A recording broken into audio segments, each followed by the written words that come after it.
জেলায় জেলায় সংকট সমস্যা, তা থেকে উত্তরণের চ্যালেঞ্জ আর সম্ভাবনার কথা তুলে ধরতে চলছে ডিবিসি এক্সপ্রেস।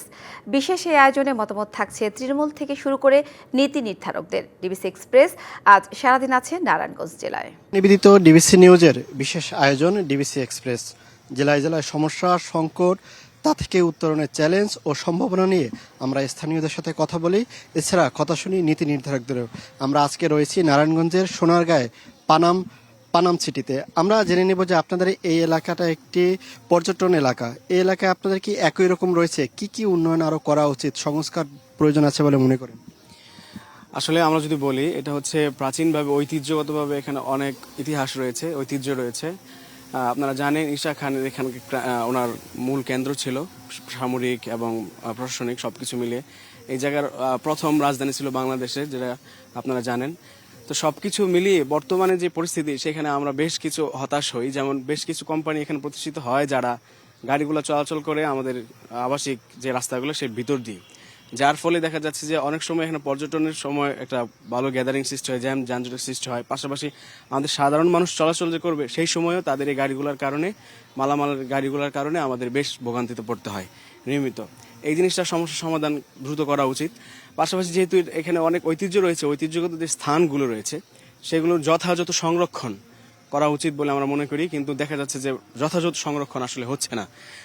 এছাড়াও আমরা দেখতে পাই যে প্রশাসনিক বা স্থানীয় সরকার বা সরকারের উদ্যোগে যারা কাজ করবে তাদের মধ্যে একটা সমন্বয়হীনতার অভাব রয়েছে।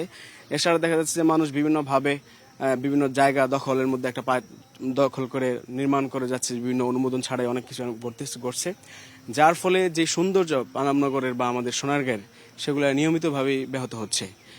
কালার এক্সপার্ট, জর্জ স্যাপ এবং মাইল্ড অন হ্যান্ডস টেকনোলজি সমৃদ্ধ অরিক্স ক্রিস্টাল ওয়াশ আপনার ধন্যবাদ আপনাকে। আমরা আরেকজনের কাছ থেকে শুনে নেব যে আপনাদের এই এলাকায় পরিবেশ দূষণ নিয়ে কথা বলছিলেন, যে এখানে কি কি বিঘ্ন ঘটছে পরিবেশ দূষণের এবং এর করণীয় কি রয়েছে? জি, ধন্যবাদ আপনাকে।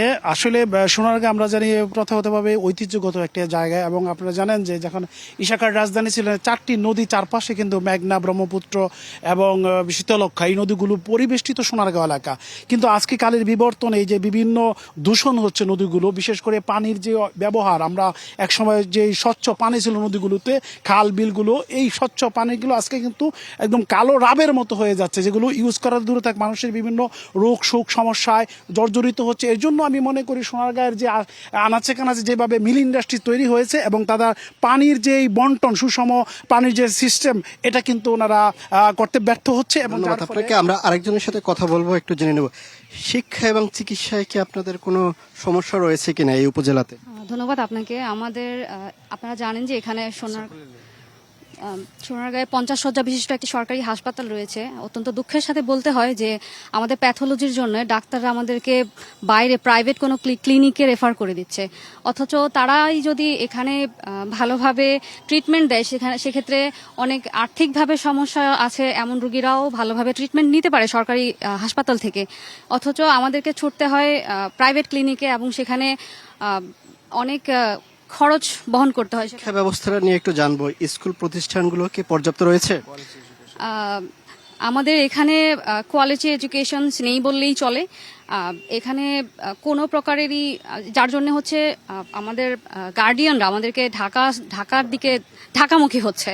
তো আমি বলবো যে আমাদের সোনারগাঁ প্রাচীন ঐতিহ্যের একটি অংশ হলেও এখানে পর্যাপ্ত শিক্ষা এবং চিকিৎসার ব্যবস্থা নেই। ধন্যবাদ আপনাকে। আমরা দুপুর 2টায় আবারও যুক্ত হব সোনারগাঁয়ের অন্য একটি স্থান থেকে। ততক্ষণ পর্যন্ত ডিবিসি এক্সপ্রেসের সাথেই থাকুন।